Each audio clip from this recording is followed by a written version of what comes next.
Algunos estarán hasta contentos porque no tienen que ver ya las transmisiones. Pero el padrecito tiene que seguir, porque resulta que tengo el otro trentario, que es el trentario que tenía que haber iniciado hace 2 semanas atrás, trentario de Eucaristías Gregorianas, de exorcismo, sanación y liberación. Varía la forma de celebrarlo, de hacerlo, el estilo de las oraciones, pero la gracia sigue siendo la misma. Óigase, varía el sentido, la forma, el modo de hacerlo, el estilo quizás de las oraciones, pero la gracia sigue siendo la misma. Porque la Eucaristía es la misma, porque Cristo es el mismo de ayer, de hoy y de siempre.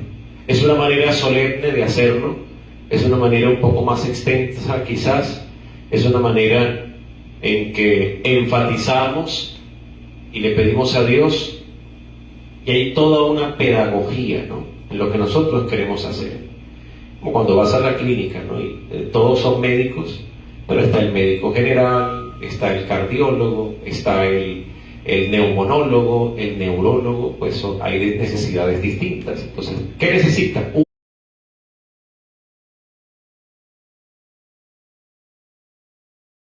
Un médico. Bueno, ¿pero qué tiene? ¿Cuáles son los síntomas?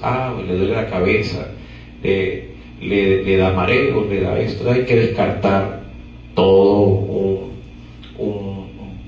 una cantidad de cosas, ¿no? Bueno, los mareos pueden ser vértigo, pueden ser por esto, pero también puede ser una hipoglicemia, pero también puede ser colesterol, pero también pueden ser los triglicéridos, pero puede ser una hipertensión, o puede ser algo neurológico, ¿no? Entonces, todo eso se va descartando hasta que damos con el especialista y el tratamiento que debemos aplicar, pero al final todos son médicos.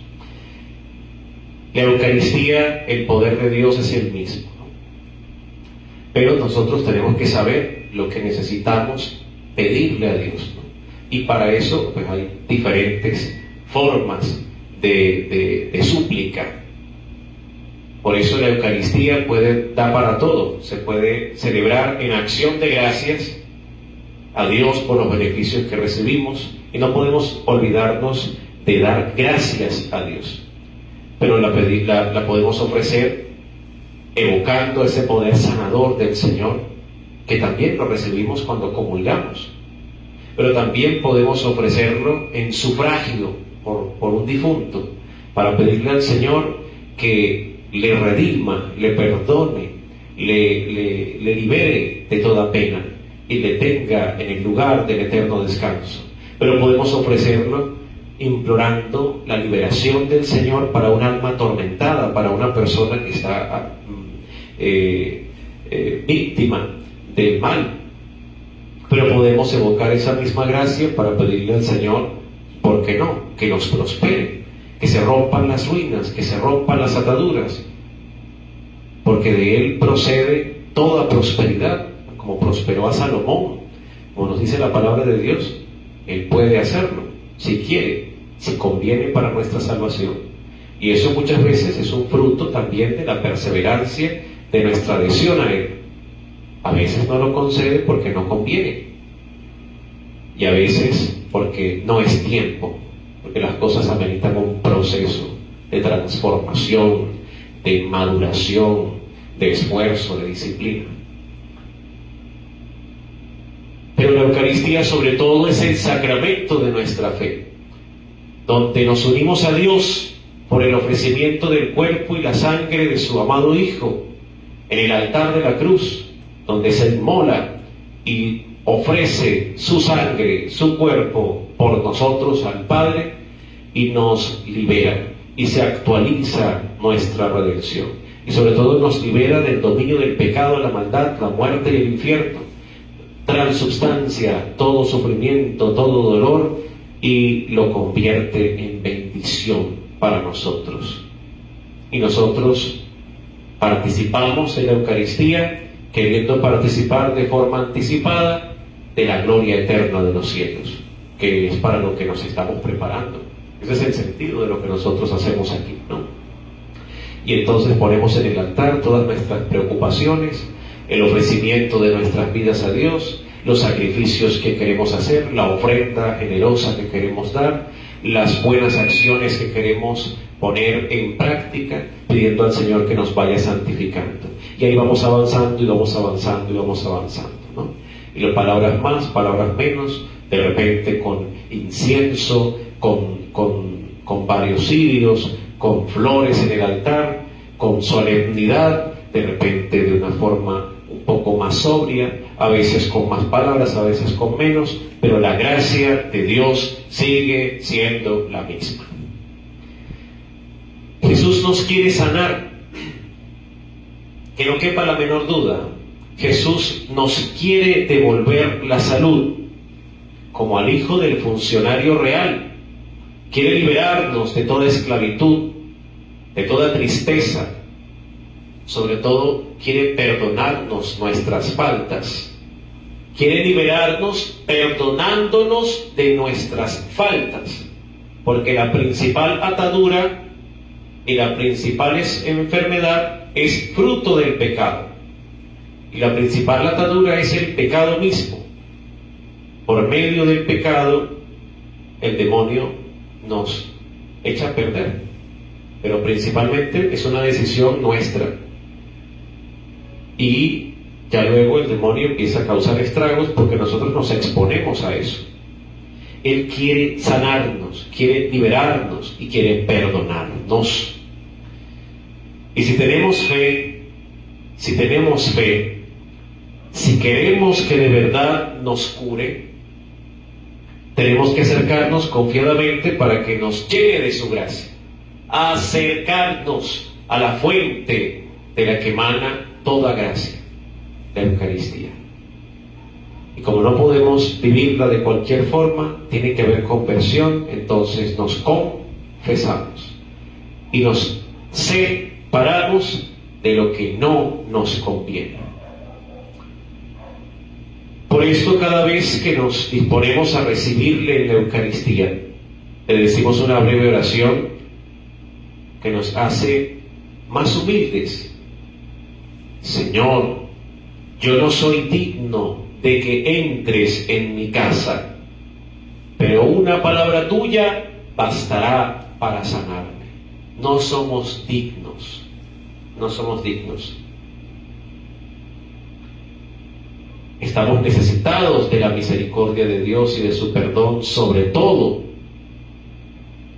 pero no somos dignos de recibir nada, como el hijo pródigo. Y Él nos renueva la dignidad.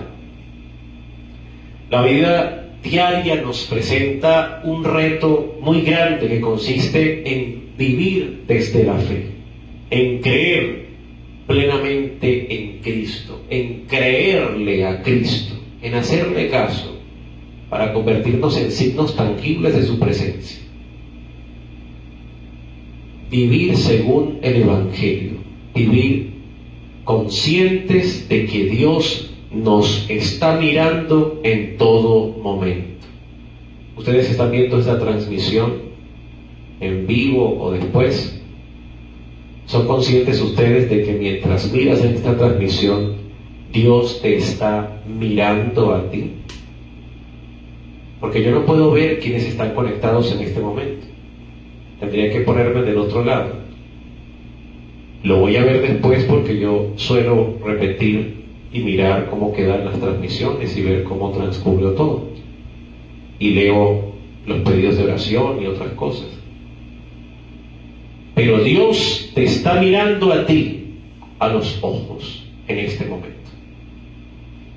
Te conoce por tu nombre. Sabe lo que hay en tu corazón. Sabe lo que has ofrecido en este trentario y también lo que no has ofrecido. Sabe cómo has vivido este proceso. Ojalá todos lo hayan vivido con el corazón y hayan experimentado esa gracia sobreabundante que el Señor derrama sobre nosotros. El Evangelio nos ofrece una clave preciosa para dirigir nuestras acciones cotidianas, para convertirnos en apóstoles verdaderos de Cristo y obtener la vida, obtener esa gracia que necesitamos. Creyó el hombre en la palabra que Jesús le había dicho y entonces se puso en camino. La palabra de Cristo se convierte en transformativa cuando el hombre finalmente la acepta, la asimila, se convierte.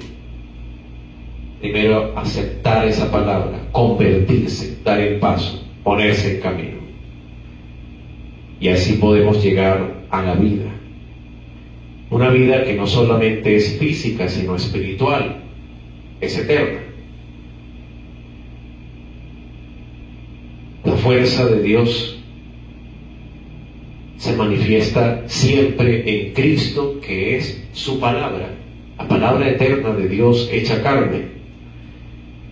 Él es el que da sentido a lo que nosotros estamos haciendo aquí.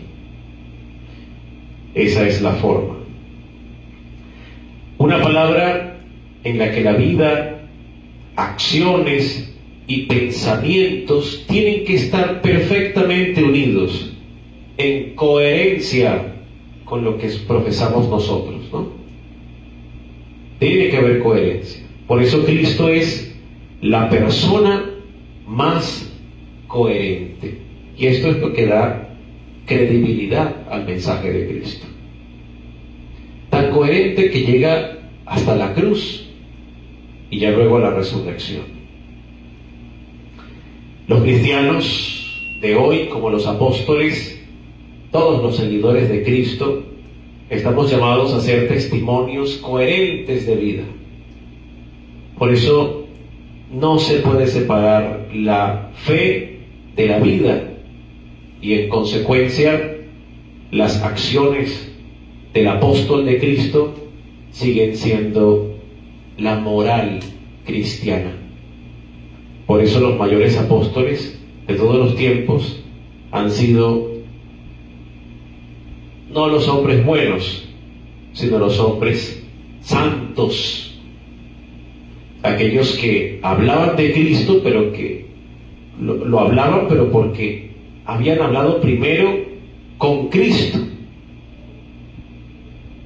Contemplaron para dar de lo contemplado, dieron de lo que recibieron.